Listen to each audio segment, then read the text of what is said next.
Et nous sommes de retour sur Direct Investisseur avec en duplex Benoît Rousseau, trader pour compte propre et fondateur du site En Lille. Bonjour Benoît. Bonjour Alors, Lucie. ce matin, on était ensemble sur Direct Marché. Vous nous parliez de votre stratégie sur le CAC 40. Alors, il y a eu 1h40 maintenant de cotation depuis 9 heures.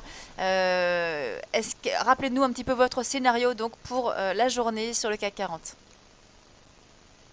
Alors c'est un scénario un petit peu que je qualifierais de joueur d'échecs défensif, c'est-à-dire que l'on laisse finalement le marché faire un grand écart et on essaye de contrer ce grand écart. Donc l'idée c'était, là je vous remets le graphique sur une semaine, sur l'ensemble de la semaine, je vous le mets en 1 heure, ce sera un tout petit peu plus lisible. Voilà. Donc l'idée c'est essayer de refaire le même coup que la semaine dernière. Alors la semaine dernière, c'était vendre sur un plus haut hebdomadaire vers 17h30 ou 22h pour avoir profité d'un gap baissier le lundi matin. Et là, vous voyez, on a eu un joli gap baissier, même si vous vendiez au plus mauvais de la séance, on avait un gap baissier de 40-50 points. Donc l'idée c'est cela, c'est surveiller si éventuellement on ne va pas avoir une impulsion haussière et se mettre en contre, c'est-à-dire vers 4720, parce que là on a une double résistance journalière et hebdomadaire, et se mettre à vendre à partir de 4725 pour lundi matin revendre si on monte vers les 4700. Et si éventuellement on baisse beaucoup, là, on a une zone qui est intéressante pour rentrer sur les marchés aux alentours de US1 journalier à 4575. On a une bonne probabilité, si on descend à 4175, d'avoir un rebond qui nous ramène sur cette ligne verte, qui est la zone historique quasiment sur un an. Ça représente le Hmm. plus haut de 2014. Et là, on voit qu'on essaye de l'utiliser comme support sur le CAC 40. Donc revenir un petit peu sur cette zone-là. Donc là, c'est du trading un petit peu, c'est pour du day Hmm. trading, Alors, attendez, tout Benoît, vous simplement. pouvez répéter. Donc, Oui. quoi qu'il arrive, vous allez placer en fin de séance des ordres de vente. euh, non. Non. Oui, oui, Antoine. Alors uniquement, c'est une stratégie qui a fonctionné à 100% en 2014. Hmm. Uniquement si on finit la fin de la semaine sur un plus haut Ah, d'accord. hebdomadaire. Ça veut dire qu'il D'accord. faudrait que l'on finisse, Sur que l'on finisse la séance les au-dessus, 4680. au-dessus de Ouais. 4700. Hmm. Voilà, exactement. On serait sur un plus haut hebdomadaire. Tout simplement, c'est que l'année dernière, j'ai fait ça systématiquement sur les bougies en fait hebdomadaires. Si on finit sur un plus haut, je les petais et généralement le lundi matin, on ouvrait avec 10, 20, 30 points de Hmm, moins. d'accord. Et là, on avait déjà éventuellement, on pouvait prendre son gain rapidement et éventuellement, on pouvait peut-être bénéficier d'un gros gap baissier. C'est arrivé 2 fois et quand ça arrive, là, Et, c'est et, très bon parce qu'on a tout de suite 80, 100 points d'avance et là, après, c'est à nous et d'essayer de, donc à de les l'ouverture, gérer sur et la donc à journée. l'ouverture lundi, si justement on a eu cette baisse que vous attendiez, est-ce que vous coupez votre position directement ou alors vous attendez un petit peu voir l'évolution des cours pour couper votre position?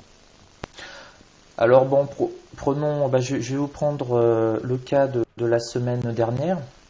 Donc j'avais vendu à 22 heures, pas super bien vers les 4640 et on a ouvert à 4580 à peu près à 8 heures. Donc si vous voulez, j'avais cette avance et quand j'ai vu les flèches qui sont parties, j'ai fermé rapidement pour prendre mon bénéfice en Hmm. fait.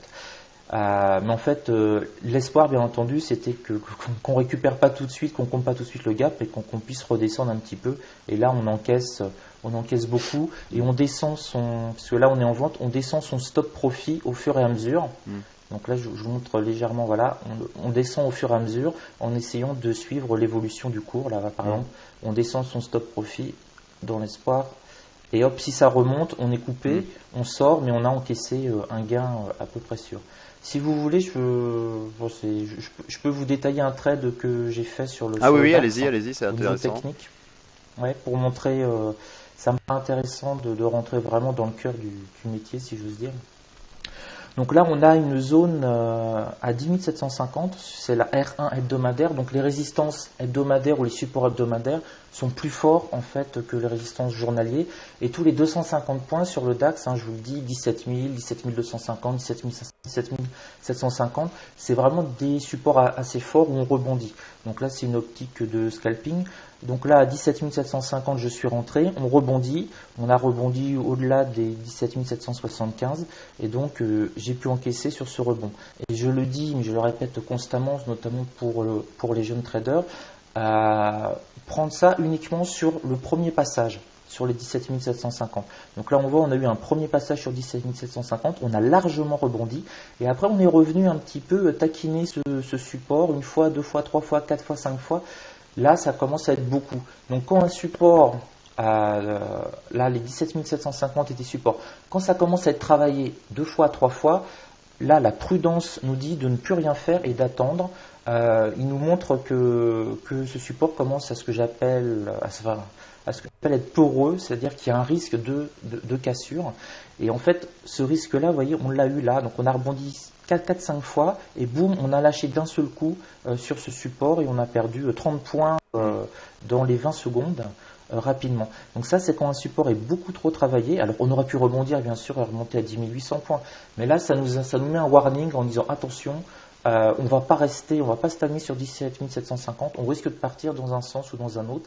Et là, on avait un biais. Alors là, je l'ai pas pris, mais je trouvais ça trop. Il y avait quand même un léger biais baissier, parce que si vous voyez la taille en fait des bougies, à chaque fois qu'on rebondissait sur 17 750 et qu'on revenait, le rebond en fait était de moins en moins violent. Donc on commençait à avoir un triangle comme ça. Et ça c'est un signe, si vous voulez, qu'on rebondit sur un support et que à chaque fois qu'on rebondit c'est de moins en moins violent, c'est un signe de toute façon qu'on va avoir une rupture. Et comme le triangle était plutôt baissier, on avait beaucoup plus de chances statistiques d'avoir une rupture. Oui, en effet, le support a été cassé ensuite par la suite. Et voilà, violemment, et on voit, là, on a une tentative de rebond une fois, deux fois, trois fois, et à chaque fois, les bougies sont de plus en plus courtes. Alors, on peut mettre des bandes de Bollinger aussi, on verrait un resserrement constamment des bandes. Et là, alors justement, c'est intéressant de voir ce qui se passe actuellement. On a eu une cassure de votre point pivot. Journalier et là tout de suite après une remontée assez puissante là actuellement là. Oui, là on est je suis en bougie 5 minutes, c'est ce que je regarde du coin de l'œil. Là donc on a un petit rebond en 10 minutes. Alors ce qui m'intéresse c'est de voir si on passe au-dessus, regardez là, si on trace une droite, si on prend tous les points hauts, on arrive pile là sur la résistance 1 hebdomadaire. Donc là, statistiquement, on devra avoir des chances, si on ne casse pas, de redescendre peut-être jusqu'à de 7 ou 8 points. D'ailleurs, je me prépare au cas où. Peut-être un trade en direct. Bon, on verra. Oui, je crois qu'on en fait un il y a 48 heures ou 72 heures. Bon, là, ça hésite un peu. Vous me laissez 2 minutes de plus. Ça peut durer 20 minutes aussi, c'est ça, on ne sait pas du tout.